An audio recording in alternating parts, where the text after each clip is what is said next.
चिराग जैसे सहयोगियों की नाराजगी के बावजूद कोटे के अंदर कोटा के फॉर्मूले पर क्यों आगे बढ़ रही है बीजेपी। तो सबसे पहले नमस्कार।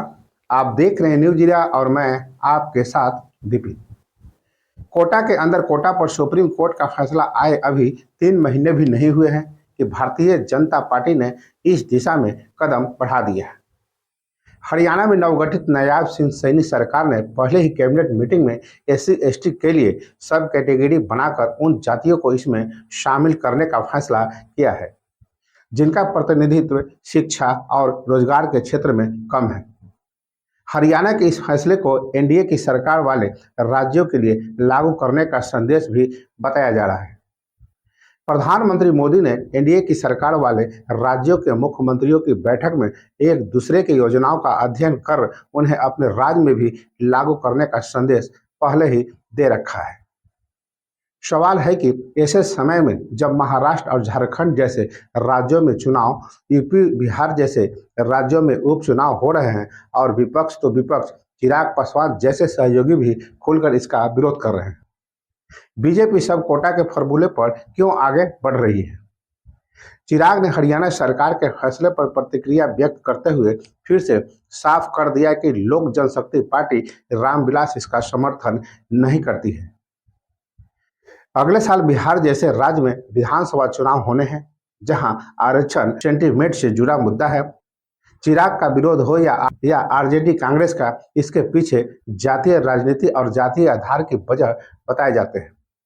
लेकिन बिहार के चुनाव से करीब 1 साल पहले सहयोगी LJP के विरोध के बावजूद बीजेपी सब कोटा के फॉर्मूले पर बढ़ने के संकेत दे दिए हैं।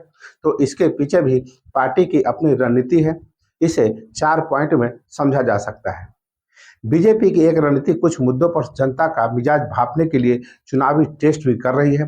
जातिगत जनगणना के मुद्दे पर जब कांग्रेस अधिक आक्रामक थी तब भी मध्य प्रदेश, राजस्थान समेत कई राज्यों के चुनाव में बीजेपी ने इससे दूरी बनाए रखी थी। इसे भी बीजेपी के इस मुद्दे के चुनावी असर का अंदाजा लगाने की रणनीति से जोड़कर देखा गया।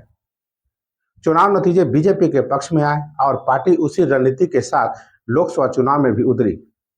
हालांकि लोकसभा चुनाव में उसे यूपी जैसे राज्य में नुकसान उठाना पड़ा। अब झारखंड और महाराष्ट्र में विधानसभा चुनाव के साथ ही यूपी बिहार में दर्जन भर राज्यों की 47 विधानसभा सीटों पर उपचुनाव हो रहे हैं। हरियाणा में बीजेपी की सरकार ने सब कैटेगरी पर इन चुनावी मौसम में कदम बढ़ा दिए हैं, तो उनके पीछे भी यही रणनीति बनाई जा रही है। बीजेपी एक रणनीति सिलेक्टिव होकर काम करने की भी हो सकती है। हरियाणा जैसे वो राज्य जहां बीजेपी SC/ST वोट पर अधिक निर्भर नहीं है, पार्टी वहां इस दिशा में कदम बढ़ा सकती है।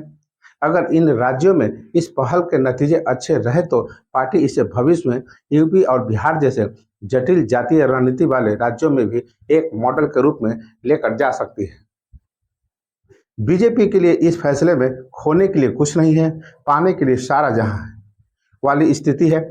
बिहार जैसे राज्य में दलित वोट के लिए पार्टी दूसरे दलों पर निर्भर है, तो यूं यूपी में भी पार्टी का गैर जाटव दलित वोट बैंक भी कोई मजबूत पकड़ नहीं रही है।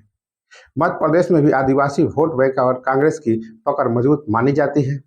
हरियाणा में भी कुमारी शैलजा के चेहरे पर दलितों का एक वर्ग कांग्रेस को वोट करता आया है, जबकि बसपा जैसी पार्टी भी 4% के आसपास वोट शेयर के साथ अपनी चुनावी मौजूदगी दर्ज कराती रही है। ऐसे में बीजेपी की रणनीति नीतीश कुमार की तरह SC/ST वर्ग में अपना कैडर बेस बनाने की है। पार्टी को उम्मीद है कि जिन जातियों को सब कैटेगरी में डाला जाएगा वो जातियां उनके साथ आ सकती है। बिहार में पहले से ही दलित और महादलित हैं। ऐसे में हरियाणा सरकार ने इस कदम का अधिक असर सूबे के चुनाव पर पड़ेगा। शायद पार्टी नेतृत्व को शायद ऐसा नहीं लगा होगा। दरअसल नीतीश कुमार की अगुवाई वाली सरकार ने दलित वर्ग में लोक जनशक्ति पार्टी के कोर वोटर पासवान को छोड़कर बाकी दलित जातियों को महादलित कैटेगरी में डाल दिया था। इसका नतीजा ये हुआ कि जीतन राम मांझी भले ही महादलित में शामिल मुसहर बिरादरी से आते हैं, लेकिन इस वर्ग के वोट बैंक पर उनके मुकाबले नीतीश की पकड़ कहीं अधिक मजबूत मानी जाती है।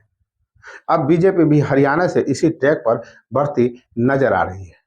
1 अगस्त को सुप्रीम कोर्ट का फैसला आया था।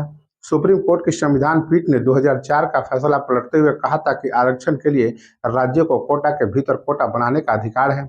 6-1 के बहुमत से आए इस फैसले के बाद राज्य सरकारों के अनुसूचित जाति और जनजाति को लेकर सब कैटेगरी बनाने का रास्ता साफ हो गया था। विपक्षी पार्टियों के साथ ही केंद्र की एनडीए सरकार में शामिल लोक जनशक्ति पार्टी रामविलास के प्रमुख और केंद्रीय मंत्री चिराग पासवान ने भी कोर्ट के इस फैसले पर विरोध जाहिर किया था। चिराग की पार्टी ने विपक्ष की ओर आहूत भारत बंद का भी समर्थन किया था। तब केंद्र यह कहकर पल्ला झाड़ लिया था कि वह इस पर कोई कदम नहीं उठाने जा रही है। तो बस अभी के लिए इतना ही। आपने अभी तक मेरा चैनल को सब्सक्राइब और फॉलो नहीं किए हैं तो अवश्य कर लें। कोई महत्वपूर्ण सुझाव हो तो कमेंट बॉक्स में देना न भूलें। नमस्कार।